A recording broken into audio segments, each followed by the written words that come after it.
África, lugar de nacimiento de la humanidad. Pero no es el pasado lo que me ha traído aquí, sino el futuro. África se ha conectado a la banda ancha, y a medida que la World Wide Web crece y se extiende por el continente, va transformando todo lo que toca. La pequeña ciudad de Abiriu, en Ghana, es una de las últimas que se ha unido a la red global.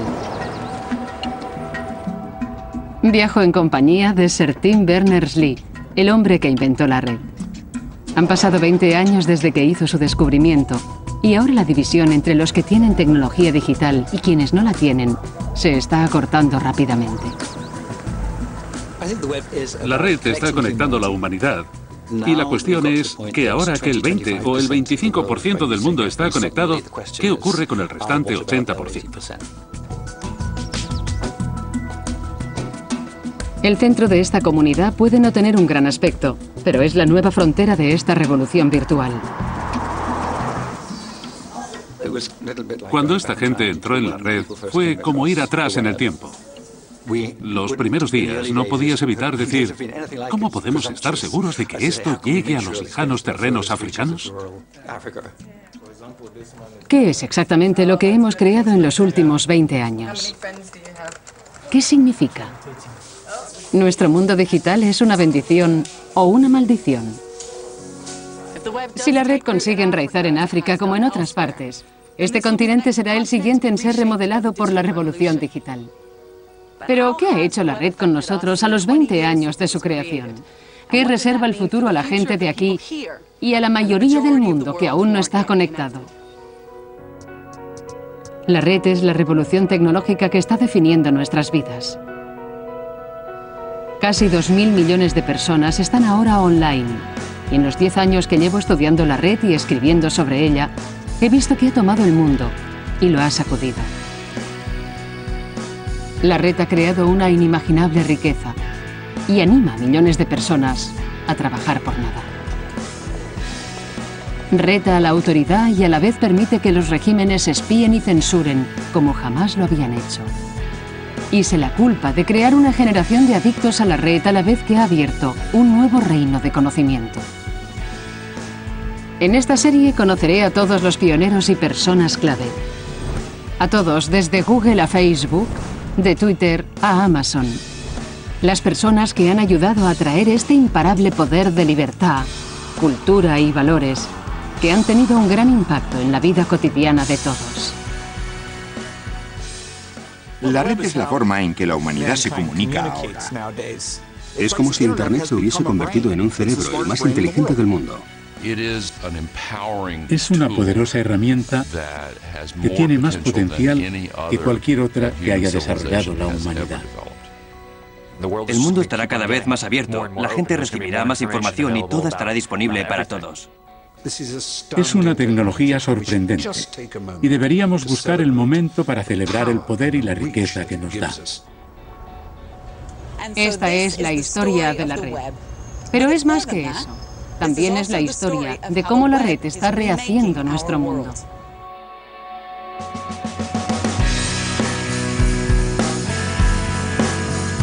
La revolución virtual. ¿Libertad en la red? Han pasado más de 2 siglos desde que vimos por última vez algo de semejante importancia y velocidad, como el impacto que ha producido la red. La revolución industrial fue potenciada por lo que entonces era una radical y nueva tecnología, el vapor. Y ahora la red encabeza la próxima gran revolución. ¿Por qué? Porque hace con la información lo que el vapor hizo por la fuerza física, dar mucha. La red hace posible publicar y distribuir globalmente y de forma gratuita imágenes, palabras, vídeos y software global, instantánea y virtualmente. Un 25% del planeta utiliza ahora la red. La red es una revolución. Ha sido llamada la nueva frontera de la humanidad, que nos da igual acceso a todos, igual voz, el mismo potencial. Los pioneros que abrieron el camino a la red piensan en ella como la herramienta definitiva que nos fortalece, envuelta en una actitud, en una ideología online que quiere dar poder a la gente. Internet es una especie de rebelión. La gente se opone a la jerarquía y a la autoridad. Las personas que crearon Internet crearon una rebelión social para una sociedad que quería ser rebelde. Los libertarios han creado un espacio perfecto para las ideas. Ha roto los moldes y ha dado acceso libre a las comunicaciones y la colaboración. La libertad en la red es uno de los objetivos de la red. En este documental quiero estudiar cómo el sueño de libertad se está extendiendo por la red. Cómo está cambiando la noción, largo tiempo mantenida, de la propiedad, el valor y la experiencia. Cómo está retando el modelo de negocio y cómo la igualdad prometida por la red choca con la naturaleza humana, nuestro innato deseo de beneficio y control. Trata del significado de este conflicto y de cómo se ha creado en la red la efervescencia, la seducción y el enorme y poderoso fenómeno que conocemos hoy.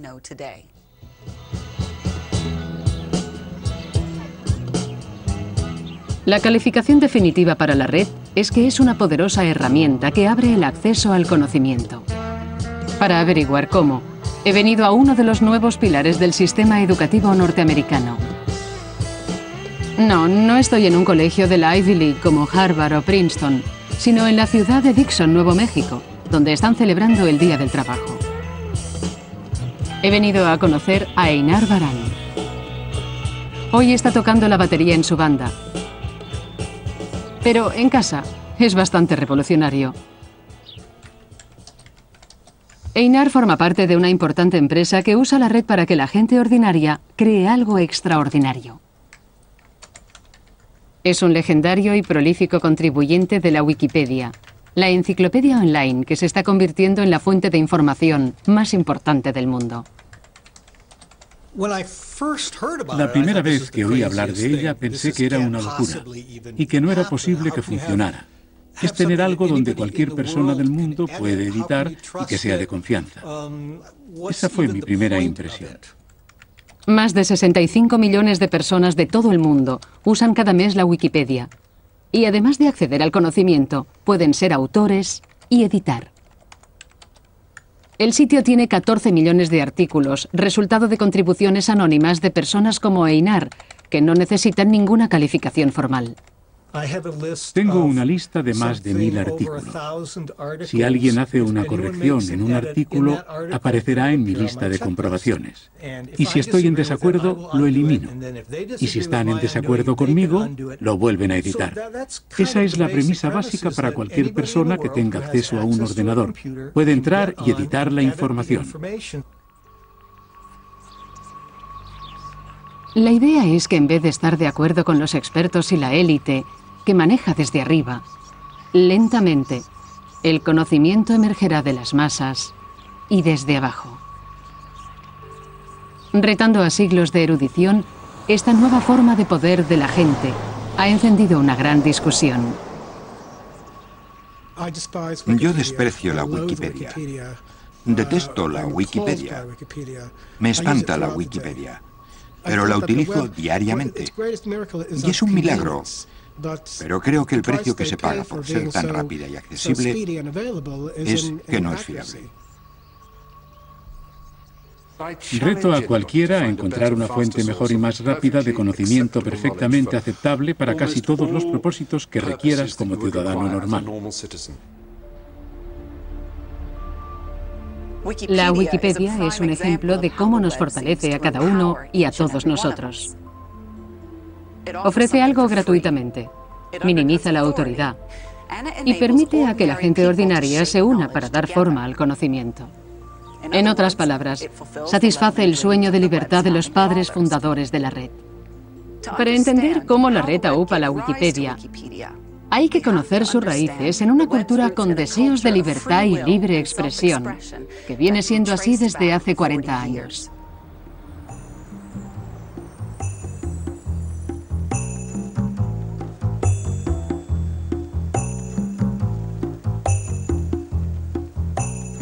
Los deseos de igualdad del mundo online pueden ser rastreados hasta la contracultura de los años 60. ¿Y cuál era el epicentro de este idealismo hippie? San Francisco.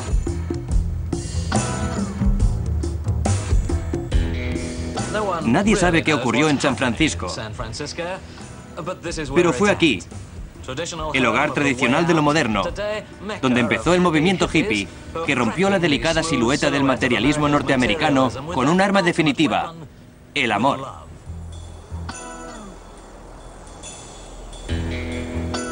En medio de la agitación, empezó a echar raíces una particular filosofía conocida como libertarismo.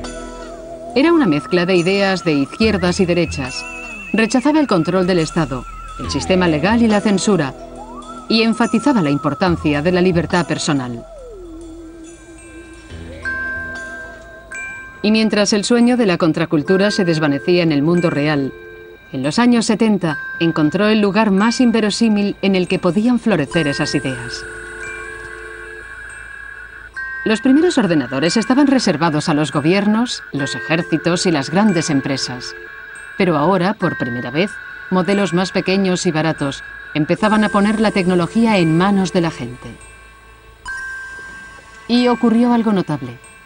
Este libertarismo de la contracultura encontró una nueva sede en lo que era la temprana Internet.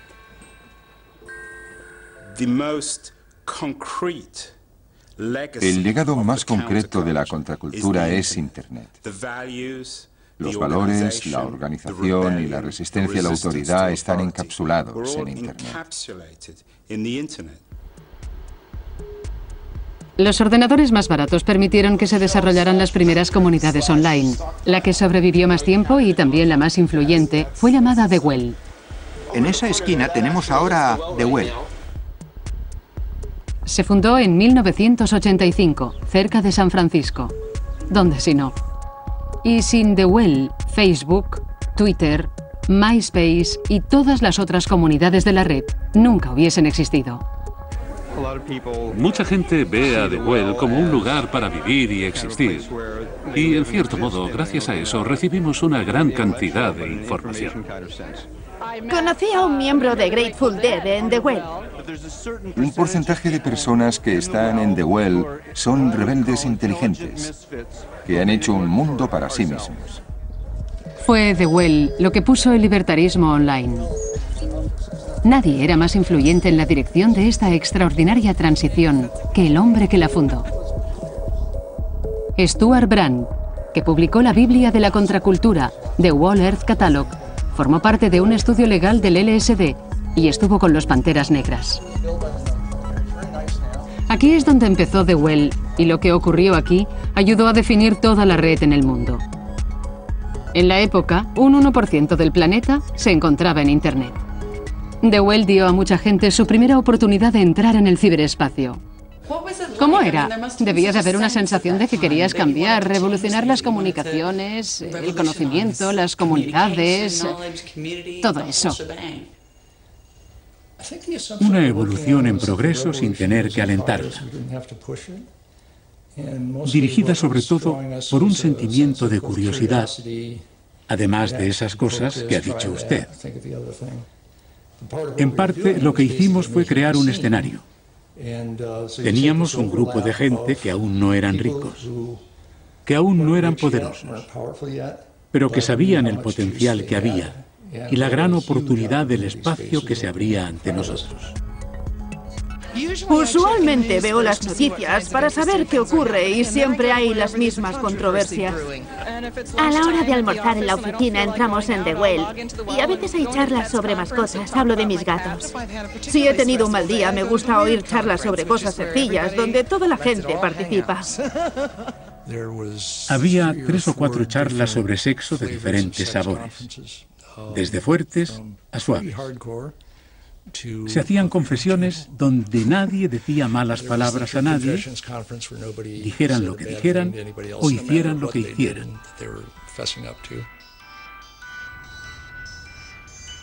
Muchas personas dicen que The Well infundió a la primera red con su todo marcha con la actitud. Y lo hicieron, pero para mí, lo que retó el orden establecido fue que un miembro de The Well tomara esa actitud y redactara una constitución radical para la libertad en la red. Tuvo que ser un momento clave para ayudar a crear la red tal como la conocemos hoy. El ciberespacio había encontrado un profeta. John Perry Barlow, el letrista del grupo de los 60, The Grateful Dead. Aceptó las ideas libertarias expuestas por muchos en The Well y empezó a darles forma. Y también consiguió que los miembros de The Well aumentaran. Cuando se supo que uniéndote a The Well podía chatear online con un miembro de The Grateful Dead, los admiradores de la banda se inscribieron enseguida. Los Grateful Dead habían estado online desde los primeros días de Internet y pasaban la mayor parte de su tiempo discutiendo y hablando de las deficiencias. ¿De Internet? Sí, de Internet. John Perry Barlow creía que Internet era un reto a la autoridad tradicional y que colgar información gratuita nos ayudaría a ser más libres. No tienes que controlar demasiado a la gente si puedes controlar lo que creen. Y puedes controlar lo que creen si puedes controlar aquello a que tienen acceso. Si puedes controlar lo que pueden saber, el resto es muy sencillo. Barlow ayudó a la influyente Electronic Frontier Foundation, que abogaba por la red libre. Se basaba en las creencias que refleja en su Declaración de Independencia del Ciberespacio. Gobiernos del mundo industrial, fastidiosos gigantes de carne y acero. Yo vengo del ciberespacio, el nuevo hogar del pensamiento. En nombre del futuro os pido a vosotros, el pasado, que nos dejéis en paz. No sois bienvenidos, no tenéis soberanía donde nos reunimos. No dejaban avanzar a la gente. Y se asentaron unas bases. Ya nos hemos escapado. Y va a ser un infierno intentar atraparnos. Vuestros conceptos legales de propiedad, expresión, identidad, movimiento y contexto no son aplicables a nosotros. Crearemos una civilización del pensamiento en el ciberespacio. Probablemente será más humana y amable que el mundo que los gobiernos han creado.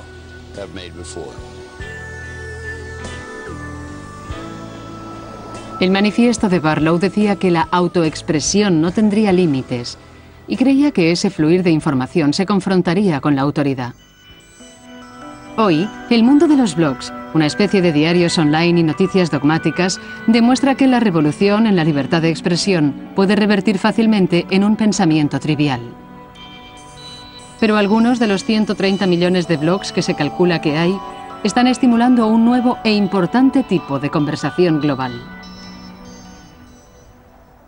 La red permite que la gente se exprese, tenga ideas, las discuta con otros, se refleje en ellas. Y eso es muy bueno para las ideas, una perspectiva excitante y revolucionaria. Utilizada de forma correcta, la red puede alterar totalmente el paisaje político. Ori Okolo empezó su blog haciendo campaña por los derechos civiles en Kenia. Pero enseguida desarrolló una nueva y dramática forma de usar la red para documentar la realidad y reforzar el poder de la multitud. Fue impulsada por la terrible violencia que en 2008 siguió a las elecciones en Kenia. Volví a casa para las elecciones. Era la primera vez que votaba y para mí era un momento muy emocionante. También cubrí en mi blog el periodo de la campaña y fueron unas elecciones muy reñidas. Creo que nadie pensó en lo que seguiría. Los resultados de las elecciones se discutieron porque se alegó que eran ilegales. La violencia tribal estalló entre los seguidores de los candidatos rivales. Los medios oficiales luchaban por cubrir la crisis. La gente desesperada pedía información a sus familiares y estos me la enviaban a mí. Me di cuenta de que los ciudadanos intentaban que no los capturasen. porque es lo que se veía en la televisión.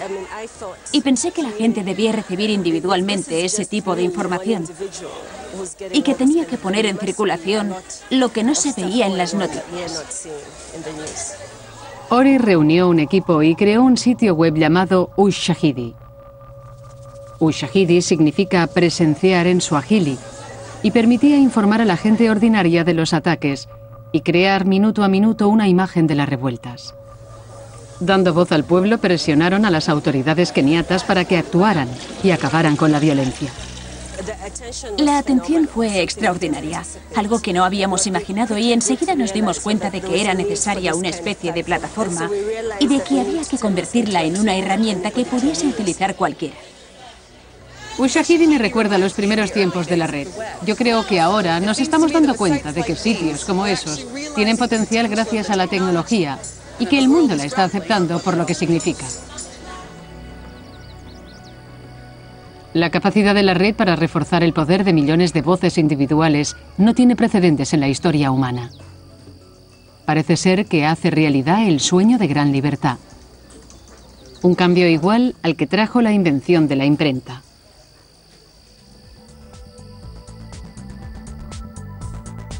Hablamos de la red y de Internet como si fueran lo mismo, pero no lo son.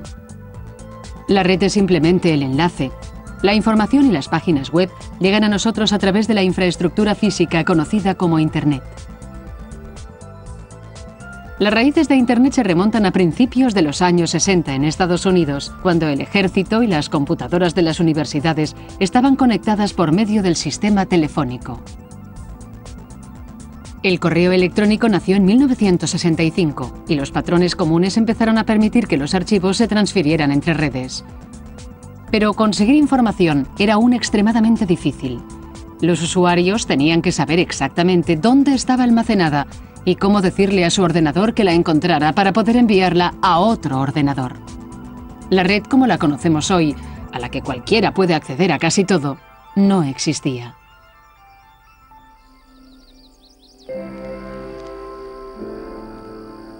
En el mundo anterior a los sitios web, si entrabas estabas amurallado dentro de pequeños rincones del ciberespacio.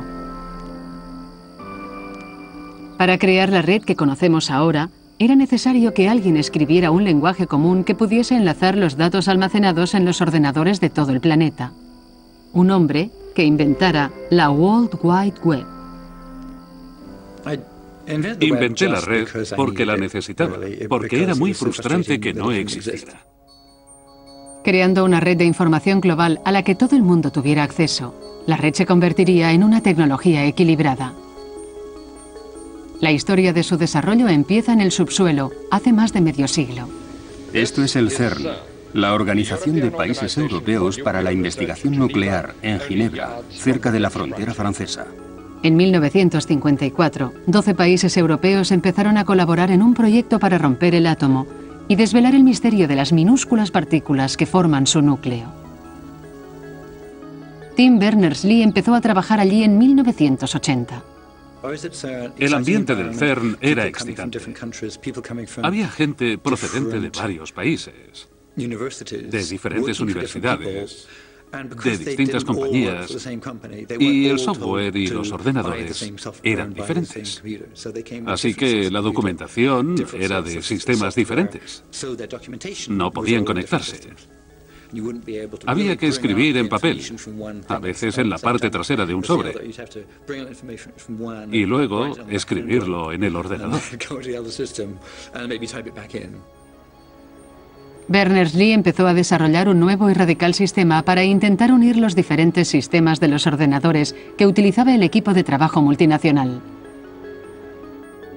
En 1989 redactó un documento con el engañoso y mundano título Información de Administración, una proposición.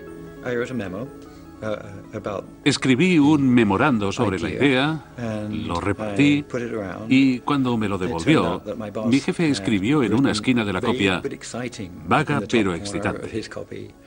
Le gustó el proyecto y me permitió hacerlo en mi tiempo libre. Berners-Lee utilizó software, herramientas y protocolos ya existentes y creó algo revolucionario.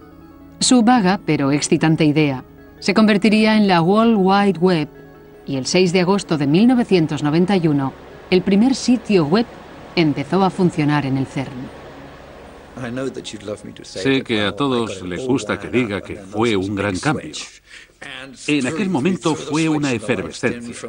Parecía algo increíble. Y empecé a recibir llamadas de todo el mundo.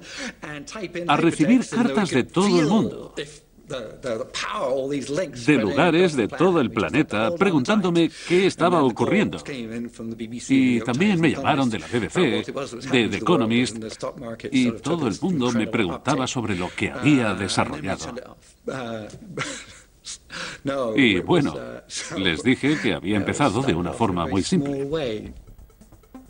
El sistema de Berners-Lee se hizo universal para conectar el contenido de todos los ordenadores. Su hallazgo fue unir una idea ya existente llamada hipertexto, una forma de enlace entre documentos, a la infraestructura y protocolos de Internet. Para hacer eso asignó documentos a una única dirección o URL. Esas fueron las primeras páginas web creadas y formateadas en un nuevo lenguaje universal llamado HTML, que podía enlazar con otras páginas web de cualquier ordenador conectado a la red.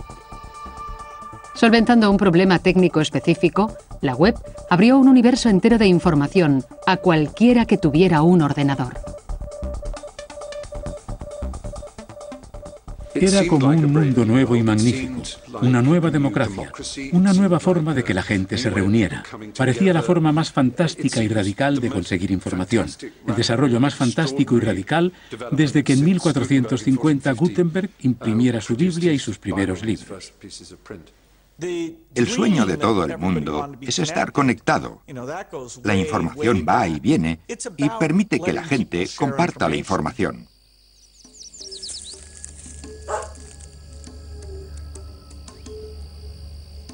El diseño de la web permite conectar individuos sin una gran riqueza o poder.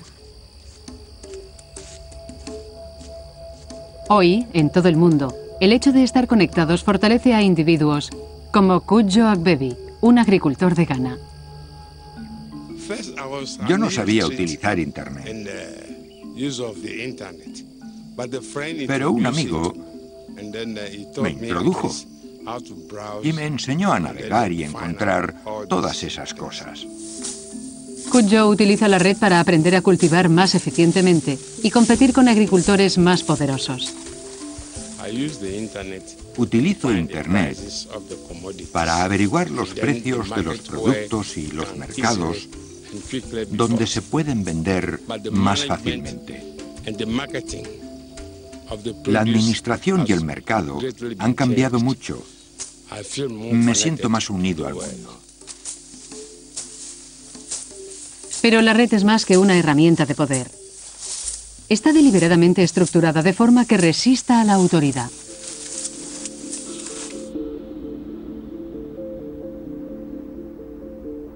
La red fue diseñada para que todos los usuarios tengan el mismo acceso. Nadie necesita pedir permiso para visitar un sitio web o para crear uno. Y en la red no hay gobiernos que impongan normas y regulaciones.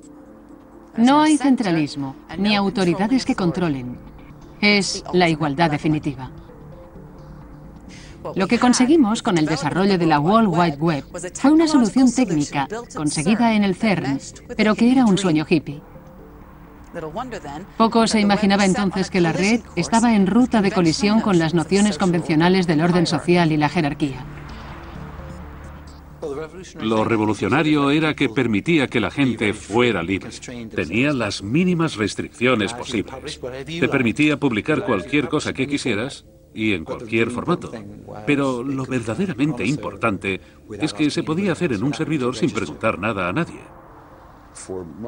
En la mayor parte de la historia occidental ha habido un marco autoritario vertical. Dios arriba y nosotros abajo. Dios Padre, el Papa y el Rey. Y esa gran columna blanca estaba en todas partes. Pero de repente la autoridad como materia técnica y política era horizontal. Personas como Berners-Lee y el resto de la gente idealizaron esta noción por primera vez en la historia humana. Hemos creado algo sin un centro que no puede ser controlado. La razón por la que lo creamos es por esa gente que se oponía a la noción de jerarquía y autoridad. Así que no fue por accidente. Crearon su sueño ideológico. Y hubo una última cosa que convirtió la red en una especie de kriptonita que amenazaba con trastornar la sociedad y el modelo económico del siglo XXI. Se daría gratuitamente.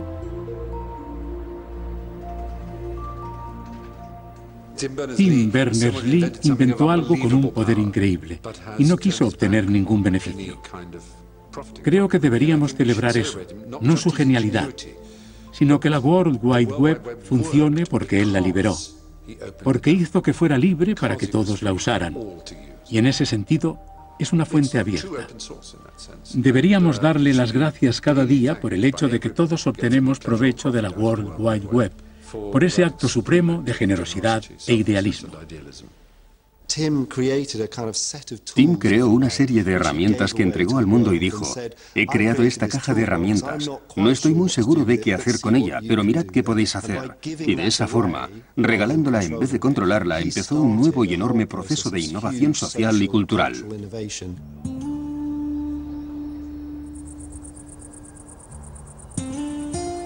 Pero el gran éxito de la web la convertiría en un gigante.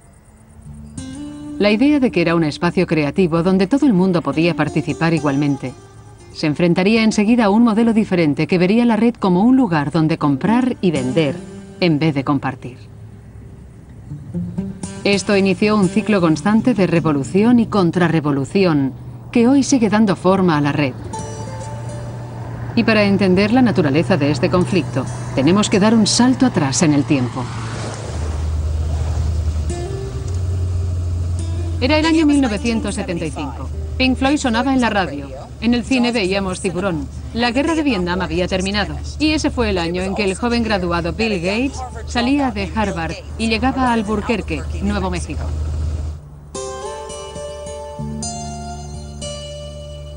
Gates había venido a Nuevo México para trabajar en una pequeña compañía llamada MITS.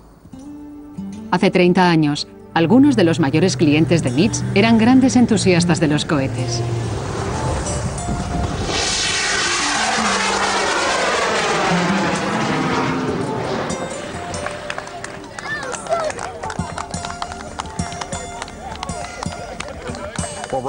Con los cohetes queríamos hacer algo más que lanzarlos y que cayeran. Y MITS Corporation creó el primer paquete de instrumentos realmente pequeño, y de esa forma podíamos obtener datos como hoy hacemos conectándolo al ordenador. MITS empezó a hacer electrónica más sofisticada, creando el primer ordenador doméstico accesible, el Altair 8800, ayudando a poner en marcha la revolución que llevaría al mundo a las comunicaciones de hoy. El ordenador personal fue la base donde se crearía la red. Tenía que haber millones de esas máquinas para que la red tuviera sentido. Bill Gates estaba desarrollando BASIC, un programa de lenguaje para el Altair. Vio el potencial para ganar mucho dinero con el software en una época en que la mayoría de usuarios de ordenadores eran aficionados a quienes se daba gratuitamente. Lo presentó en una feria de ordenadores de la costa oeste donde todos comerciábamos con software. Recuerdo a ese chico vestido con su traje diciendo: no deberíais regalar el software a nadie, deberíais cobrar por vuestro trabajo, y todos nos reímos de él. Él tenía un punto de vista diferente. Ahora es un hombre muy rico. Gates había negociado los derechos de cada copia que se vendiera del software del Altair. Y cuando averiguó que los aficionados del club Homebrew Computer de California estaban haciendo copias pirata, se puso furioso. Teníamos una copia de la cinta de la librería que nuestro club había comprado, y si algún miembro del club la pedía prestada durante 2 semanas, cuando la devolvía debía traer 4 copias, y recibimos una carta de Bill Gates que decía muy enfadado: están ustedes haciendo copias de un software que tiene derechos de propiedad, y no deberían, y eso era como decirnos: tienen que pagar por usarlo. Cuando empezamos Microsoft y algunas personas copiaban la cinta, dije, haremos más software si la gente nos paga. Hay cosas que deben ser libres, pero otras hay que pagarlas. 20 años después, Bill Gates y Microsoft volverían a luchar esa batalla online. El software para la World Wide Web se había dado gratuitamente porque Tim Berners-Lee, como los primeros pioneros, creían que el mundo online debía ser libre para compartir. Para Bill Gates y para otros como él, era el mayor negocio y la mejor oportunidad del siglo. Los primeros tiempos de Internet parecían un nuevo punto de partida para los negocios. Era otra dimensión en la experiencia humana que hoy es difícil de entender y que no tenía nada que ver con el dinero. Cuando las empresas entraron en Internet, el objetivo del juego era ganar dinero. Antes, la red, Internet, estaba administrada por un cuerpo público y estaban prohibidos los negocios. Pero todo cambió en 1994. Y esas dos ideologías opuestas empezaron a luchar por el espíritu del mundo online. El conflicto más importante empezó en 1995, cuando Microsoft lanzó Internet Explorer y se preparó para barrer a la competencia. Obligaron a los fabricantes de ordenadores a vender máquinas que lo llevaran preinstalado. De la nada, Microsoft acabó teniendo más del 90% del mercado. Con este software podemos hacer cualquier cosa. La acción legal de los gobiernos evitaron el dominio total y el riesgo de que la red se convirtiera en una especie de experiencia de la marca Microsoft. Microsoft es un monopolio y lleva a cabo prácticas anticompetitivas que dañan la innovación y reducen la elección del consumidor. Pero la batalla legal no era solo por Microsoft. Había dos ideas totalmente diferentes sobre lo que la red debía ser. Creo que desde el principio ha habido dos puntos de vista compitiendo por la red para entrar en el juego, como sigue siendo ahora. Una es que la red es un lugar de colaboración, para compartir, para que la información sea libre, para que la gente se una y pueda crear cosas en plataformas abiertas y comparta ideas, siguiendo la cultura hippie del club Homebrew Computer, como cuando empezó en los años 70, y luego hay otro, que es el punto de vista de Bill Gates y Microsoft, que dicen, bien, ¿cómo va a pagar su factura? Las disposiciones legales han conseguido que Microsoft haya tenido que plegar sus alas, pero la ideología comercial que representa va en ascenso. Y en esto parecía que la era del auge de los .com había terminado para la explotación. Pero enseguida el equilibrio de poder cambiaría una vez más. Cuando Internet Explorer se popularizó en la red, poniendo a millones de personas online, la gente vio lo que la red podía hacer, para bien o para mal. Su potencial y nuestro potencial propondría un enorme reto a las nociones de propiedad, creatividad y poder. El potencial de la red contraria a los negocios emergió en una nueva y chocante manera.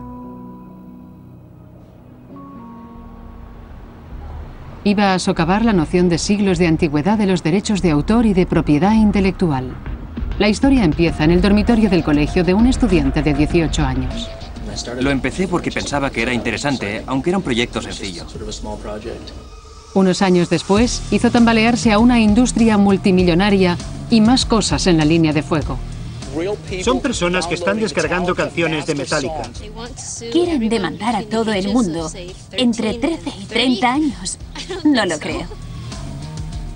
Mentiría si dijera que no temo a nada o que no tengo miedo de ir a la cárcel. La industria musical sería la primera en descubrir que la red puede destruir los modelos de negocio establecidos. En 1999, Sean Fanning se dio cuenta de que había un software en Internet llamado Napster. Se le ocurrió la idea de usar ese software en la facultad. Compartía la habitación con un compañero al que le gustaba la música rap. Y en esa época fue cuando empecé a tener la idea de que se podría instalar un software que permitiera compartir la música y a la vez acceder a las colecciones de otras personas. Napster aprovechó la oportunidad y pasó a los formatos de CD digital, como el MP3, que eran fáciles de copiar e intercambiar. Permitía compartir música ilegal y gratuitamente a los usuarios de cualquier parte del mundo, en vez de comprarla. El software proporcionaba información sobre la música a todos los ordenadores que se conectaran a él. Los usuarios podían buscar en esa gigantesca base de datos y encontrar los archivos de audio. Cuando averiguaba qué buscaban, Napster conectaba el ordenador que lo guardaba con el archivo de la persona que lo quería. Con un clic del ratón, la música pirata llegó a todo el mundo. La igualdad, el sueño compartido de la red, había provocado un resultado siniestro, animando a miles de personas a violar la ley por primera vez. La banda Metallica se convirtió en la portavoz de la industria musical. Si tenéis derecho a descargar mi música gratuitamente, entonces podemos decir que un fontanero o un mecánico de automóviles también tienen la obligación de arreglaros gratuitamente las averías de fontanería o las averías de vuestro coche. Nunca imaginé que el principio de Napster pudiera cambiar la industria de la música al nivel que lo hizo. Pero han sufrido por verse forzados a entrar en un mundo de distribución digital ilegal. Después de 2 años de batallas legales, en 2001, Napster fue restringido y tuvo que cerrar. Pero otros servicios más sofisticados ocuparon su lugar. En Inglaterra, la industria del entretenimiento dice hoy que el 95% de la música se intercambia en la red sin pagar, y la pérdida de ingresos por las descargas ilegales de películas, software, televisión y música ascienden a 443 millones de euros. La tecnología de nuestros ordenadores nos permite copiar todo instantáneamente y eso supone un nuevo mundo. Tenemos un nuevo mundo por delante y han pasado décadas, siglos para haber llegado a este punto. La red ha amenazado la forma de hacer negocios de cualquier industria tradicional basada en la información y la comunicación. Pero en este dramático cambio hay más complicaciones que el robo y la piratería. También es la forma en la que la red parece permanecer fiel al antiautoritarismo y a los ideales de igualdad. El diseño esencial de la red es la capacidad de extender información global e instantáneamente sin costos, sin control de agentes intermediarios, editoriales y editores de periódicos. Permite a la gente conectarse directamente con otros. Todos pueden tener público o seguidores. En este valiente y nuevo mundo conectado, no hay nadie que sea alguien. Cuando apareció la red por primera vez sentí que se abría un mundo nuevo, porque tenías la oportunidad de publicar algo que no tenías antes. Solo había unas cuantas fuentes donde podías publicar. Puedo ir aquí, puedo ir allí y allí, y estabas limitado. Ahora cualquiera que tenga un iPhone puede colgar un vídeo, un podcast, conectarse con cualquiera y con cualquier medio de comunicación, y a través de un ordenador puede tener acceso a una vasta audiencia. El contenido que generan los usuarios es el guirigay de esta revolución creativa. Se estima que 1/5 parte de todo el material de la red es ahora contenido creado por aficionados. La vida humana y animal está ahí. Uno de los mayores distribuidores es YouTube, un sitio web que permite que cualquiera publique sus vídeos. Eso significa que todo el mundo tiene la ocasión de ser visto. Y creo que, como en el pasado, los modelos tradicionales sobrevivirán a las rarezas, que no creo que sean necesariamente sanas para la sociedad. Y que al final, unas cuantas personas tendrán el control de la creación de todo el contenido y el control de la distribución a todo el mundo. YouTube colgó su primer vídeo en 2005. Ahora el sitio se visita más de 1.000 millones de veces al día y ha creado sus propias nuevas estrellas. Siempre digo a la gente que estamos en el escenario, que somos actores, pero yo no considero que seamos un servicio que explota a la gente. Lo que intentamos es dar oportunidades que antes no existían. Sitios superficiales como YouTube, con la promesa de 5 minutos de fama efímera, parecen probar el poder de la igualdad en la red. Pero para muchos usuarios de la red, no todos son ideales revolucionarios, sino una nueva manera de trabajar dentro del sistema. Para personas como Master Shorty, que ha sido nominado recientemente para un premio Movo, es la perfecta herramienta promocional. Estás promocionándote y vendiéndote. Sí. ¿Qué está haciendo Internet para que puedas hacer eso? Internet es lo que ha hecho posible, desde promocionar mi música hasta encontrar productores, hacer mi música y promocionarme en el mercado. Internet es la principal fuente para conseguirlo. Internet está lleno de amantes de la música. Hay una gran comunidad online. Puedes encontrar raperos, cantantes, músicos. Hay un montón de gente metida en ese mundo. Mirando fríamente este mundo de usuarios que generan y se autopromocionan, parece un reto que se puedan establecer industrias y, más que un terreno para obtener beneficios, es una forma de descubrir e incorporar nuevas voces. Puedes destrozar jerarquías. Por ejemplo, las jerarquías del negocio de la música. Pero al final, cuando seas conocido, tendrás que firmar con los estudios de grabación, como en American Idol. Las viejas jerarquías siguen estando ahí, luchando por adaptarse a esta nueva situación.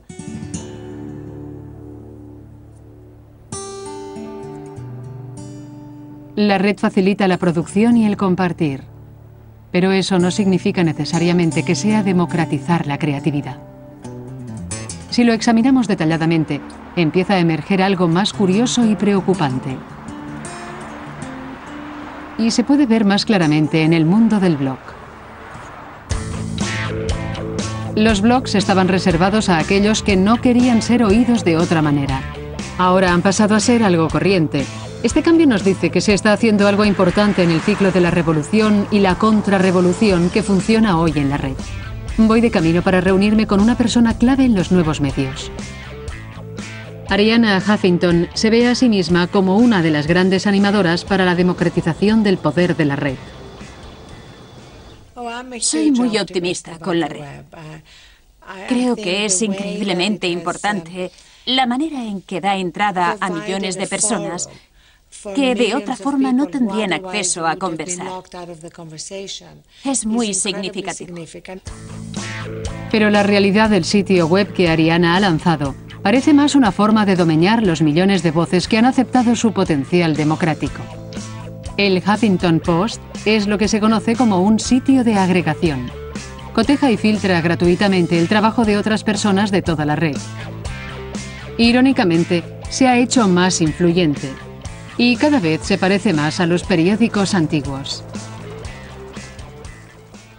Creo que estamos yendo hacia un futuro híbrido, donde combinaremos lo mejor de los medios tradicionales, precisión, imparcialidad y lo mejor de los nuevos medios, transparencia, inmediatez, responsabilidad. Pero en este mundo híbrido, no todos tendrán igual uso de la palabra, porque los editores filtrarán y excluirán opiniones. El futuro híbrido que yo veo incluirá millones de voces, pero no eliminará a los editores. De hecho, los editores serán más importantes que nunca. Los pioneros de la red creían que liberaría millones de voces nuevas. Pero personas como Arianna Huffington son los nuevos guardianes y restablecen las viejas jerarquías. Creo que el hecho de que alguien como Arianna Huffington venga a simbolizar las cualidades revolucionarias de la red refleja la bancarrota fundamental e intelectual de Internet. Creo que es una mujer interesante, pero es tan revolucionaria como mi perro.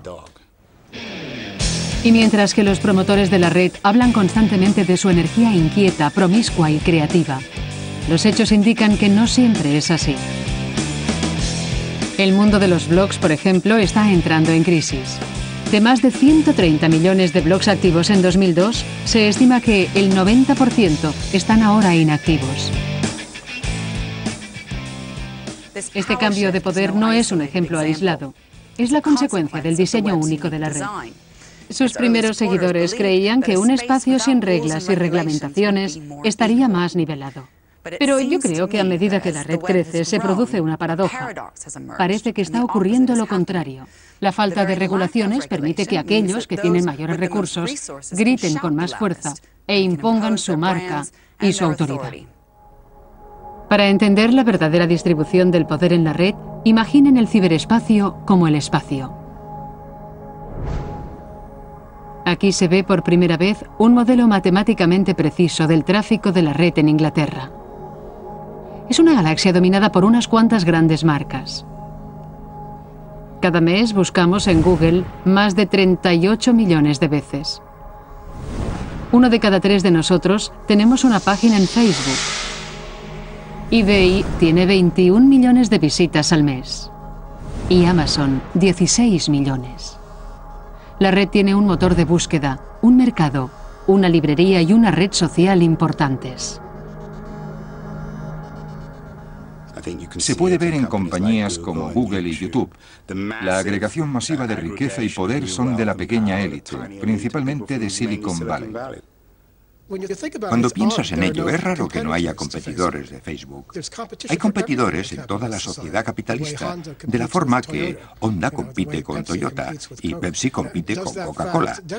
Este hecho demuestra el hecho de que Internet es un lugar limitado, tanto para la libertad empresarial como cultural. En Internet vemos la manifestación de cómo funciona el poder. Se conduce a sí mismo a la oligarquía, a una pequeña élite, e Internet es un perfecto reflejo de eso. Y después de 20 años, cuando gran parte del mundo está empezando a entrar en la red, el hombre que la inventó está preocupado por su futuro. Me preocupa que se centralice el control y que en algunos países los controle el gobierno y en otros las empresas, y que eso haga que siempre tengamos que estar alerta porque debido a esos hechos haya temor a usar la red.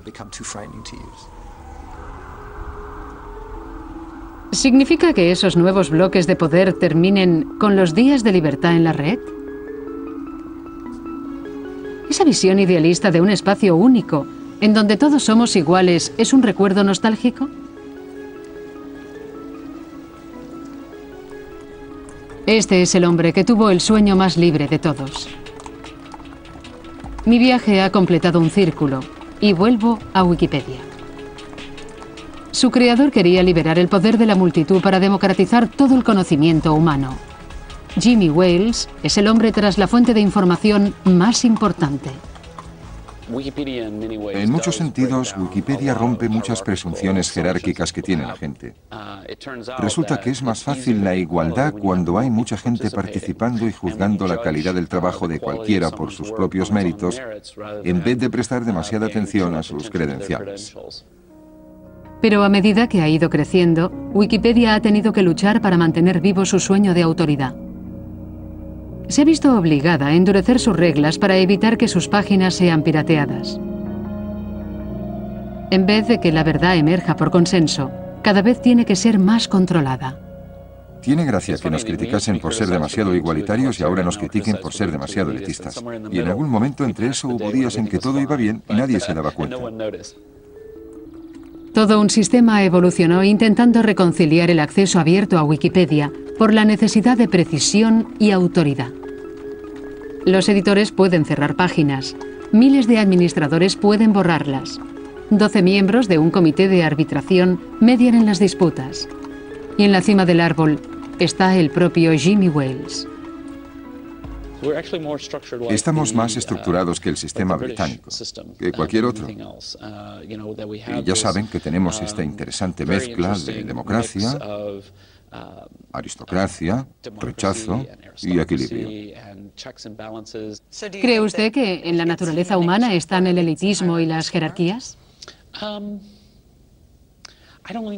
No me gustan los términos que menciona en la pregunta, porque creo que cuando hablamos de élites y jerarquías, se piensa o se tiende a pensar en estructuras verticales, de tipo autoritario, mientras lo que veo es que las comunidades pueden unirse, crear normas, modelos e instituciones para manejar ciertas cosas, pero también es necesario trazar algunas líneas y decir, en ciertos puntos no estás siendo constructivo y no eres veraz, no te queremos aquí. Hemos visto cómo la desenfrenada piratería de Napster y la libertad creativa que dan los blogs, YouTube y los eruditos aficionados de Wikipedia pueden igualar el mundo. Pero incluso en esos espacios web revolucionarios es inevitable que se produzca una contrarrevolución. La red está siendo colonizada por nuevos guardianes y élites.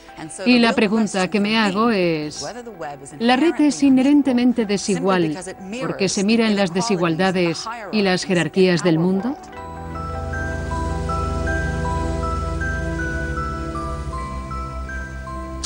Alguien tiene que hacerse cargo. Eso me lo enseñaron en el ejército. Y créanme, tiene que haber alguien responsable de todo lo que haga el sistema y de los fallos. Aparecerán las jerarquías. Es rara la especie que no tiene un orden. Yo creo que la red acabará teniendo los contornos de lo que siempre ha sido la cultura. Habrá jerarquías, habrá élites, y como toda la tecnología, Internet no es una cura para la naturaleza humana, es una ampliación de la naturaleza humana, de lo bueno y lo malo que tiene. He dicho que debe ser abierta y libre en el sentido de libertad y descentralizada, pero creo que sería un gran error asumir que si te conectas a Internet eres igual que los demás. Para mí, la pregunta más importante sobre la red es si sus principios idealistas han pasado a la historia. Yo no lo creo, porque pienso que la red es algo más que un simple reflejo de nuestro mundo y que se reinventa a sí misma indefinidamente, dando más poder a la gente que la utiliza, aunque una parte de la red está cerrada, colonizada y controlada. La tecnología abre nuevas fronteras. Es un espacio de perpetua innovación. Nadie puede detenerlo, pero tenemos que ocuparnos de él. Esta revolución virtual es un extraordinario desafío, una inmensa responsabilidad y una extraordinaria oportunidad.